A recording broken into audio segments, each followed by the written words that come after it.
तोते अभिनंदन तो चल बाटरे झर फूल चंदन तो चल बाटरे झर फूल चंदन समयर चक्का भौरी घुरे घुरे फूले कांदनालो चढ़ीबू तू फूल सवारी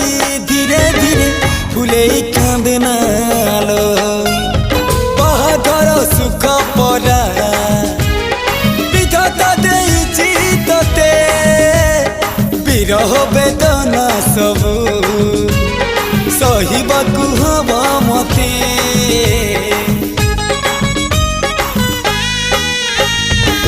सिंथी तो रहेला सिंदूरी